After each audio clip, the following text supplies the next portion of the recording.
정반합. 그래서 정반합, 변증법적인 그런 이제 발전한다 이렇게 얘기를 하는데요. 정반합은요. 자, 이게 이제 그 다음에 이거에 대해서 반대되는 반. 그리고 또 이렇게 돼서 새롭게 올라가는 합.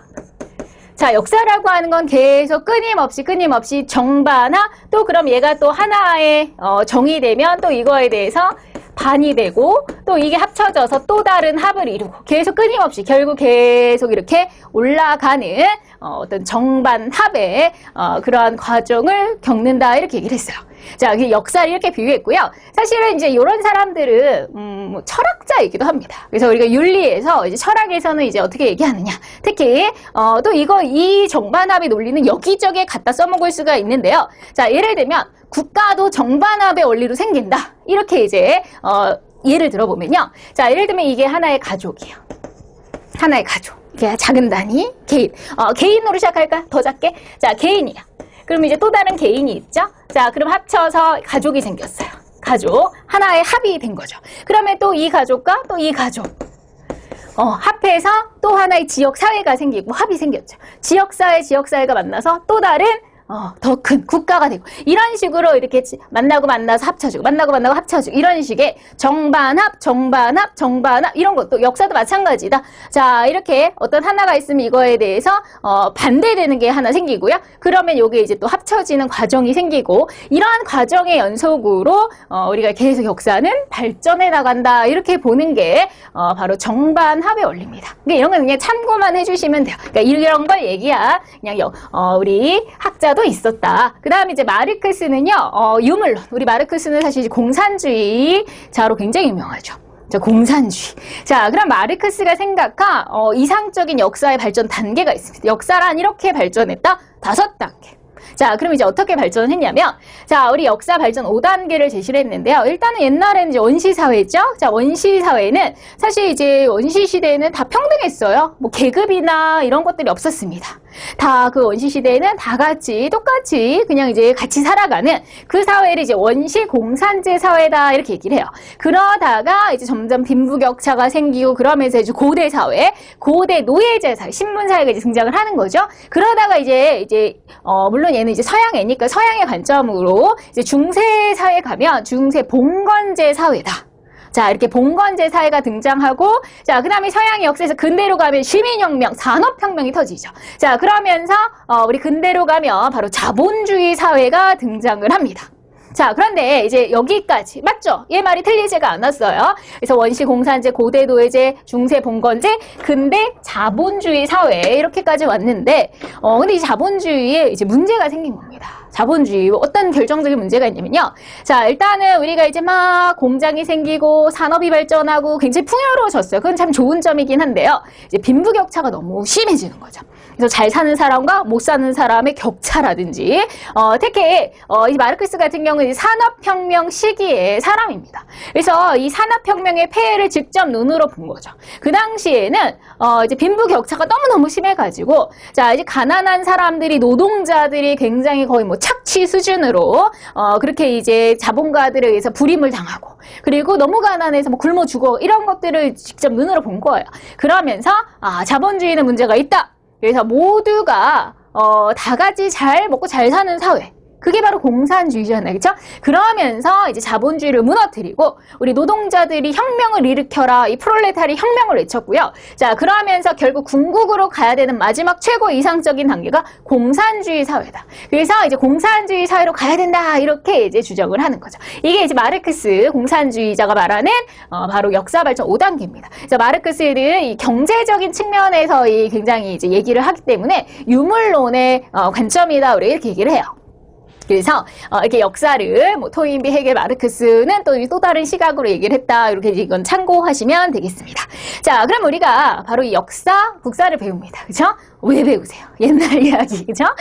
옛날 이야기. 옛날 지금도 바빠 죽겠는데 과거 일까지 우리가 다 배워야 되느냐? 가끔 이렇게 불만을 얘기하시는 분들이 있어요. 그리고 너무 외울 것도 많고 피곤하다. 하지만 이제 알죠? 요즘 역사 교육 굉장히 강조하는 거 아실 거예요. 우리가 우리 뿌리를 알아야죠. 일단은 과거에 무슨 일이 있었는지. 그래서 우리 이제 원론적으로 얘기하면 과거에 무슨 일이 있었는지 우리가 잘 어떻게 해야 돼요? 이제 그 사실들을 바탕을 해서 지금 현재 우리가 어떻게 이런 사회가 왔는지, 왜 대한민국이 지금 이렇게 살아가는지. 자, 갑자기 뚝 이렇게 대한민국이 뚝 하고 떨어지는 게 아니잖아요. 과거에 있었던 일들이 이렇게 연쇄적으로 반응해서 지금까지 온 거죠. 그렇죠? 그러니까 우리가 왜 이런 사회가 됐는지 그런데 이해를 해서요. 결국에는 나아가서 이제 미래를 잘 대비하는 거죠. 그리고 우리가 항상 그러잖아요. 과거를 이제 거울 삼아야 된다.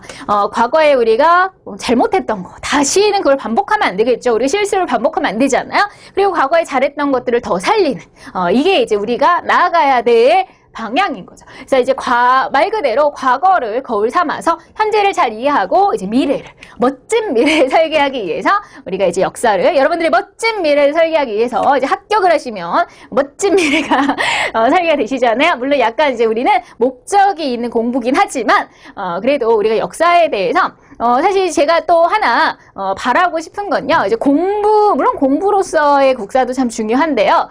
여러분들이 지금 우리나라에도 좀 잘 이해하고 그런 좀 유익한 시간이 됐으면 좋겠습니다. 공부도 물론 그러니까 두 마리 토끼를 잡고 싶은 게 이제 저희 욕심이에요. 그래서 국사 공부도 열심히 하시고 우리 역사에 대해서 잘 알고 그리고 재미나게 아셨으면 좋겠어요. 막 공부처럼 막 외우는 거는 재미가 없잖아요. 그렇죠? 그래서 물론 이제 공부로서도 필요하지만 여러분들이 이제 많이 이해를 하시고 그래서 하다못해 영화를 보고 드라마를 보고 사극을 보고 이럴 때도 그치 그 역사에 대해서 쫙 이제 알고 보면요 더 재밌어요. 더 재밌습니다.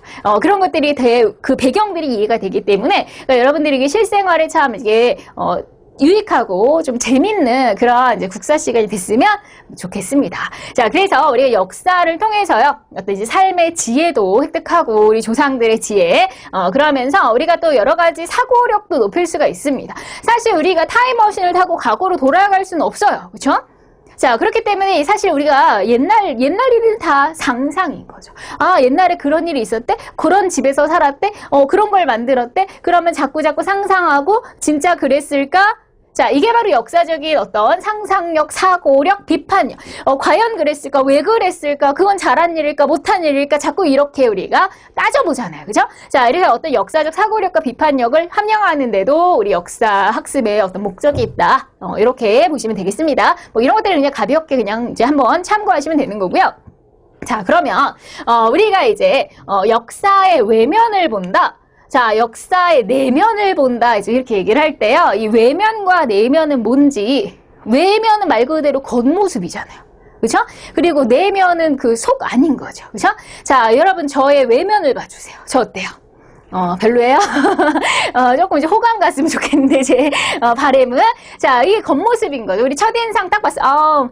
쟤는 좀, 아니면, 너무 예쁘다. 뭐 이럴 수 있잖아요. 그죠? 이런 건 겉모습이죠. 근데, 겉모습과 내면은 다를 수 있잖아요. 내면은 정말 안을 보는 거죠. 저 내면은 겉보다 훨씬 더 괜찮습니다. 저랑 공부하시면 느끼실 수 있으실 거예요. 자, 마찬가지로 역사도 외면과 내면이 있습니다. 자, 이제 외면 같은 경우에는 자, 우리 현장에서 딱 관찰할 수 있는 거, 그것이 이제 외면. 겉모습이고요. 이건 객관적으로 보이는 거고요. 그 다음에 이제 내면 같은 경우는 왜 그런 일이 터졌는지, 자, 예를 들면 세월호 참사. 너무나 비극이었죠. 그쵸? 자, 그러면 세월호 참사로 배가 이제 침몰을 해갖고, 많은 사람들이 희생됐다. 자, 그것이 외면입니다. 그것도 벌써 역사가 돼버리고, 과거의 일이, 돼버리잖아요. 자, 그러면 이게 외면입니다. 현장에서 우리가 관찰할 수 있는 거. 그죠? 배가 침몰하고 있다. 자, 이런 거 이제 관찰할 수 있죠. 객관적 사실이고요. 그러면 왜, 그런 일이 벌어졌는지 그 과정과 그 안에, 그죠? 많은 그 사회적인 부조리, 절대 여러분들은 그런 공직자가 안 되시겠죠? 정말로. 그러면 안 됩니다, 진짜. 그래서 이건 현장에서 관찰할 수 없는 걸 들여다보는 거 이제 역사의 내면이다. 이제 이렇게 얘기를 하는 거고요. 그래서 뭐 원인이나 과정이나 동기나, 이런 것들. 그래서 역사의 외면과 내면은 이제 이렇게 이해해 주시면 되겠습니다.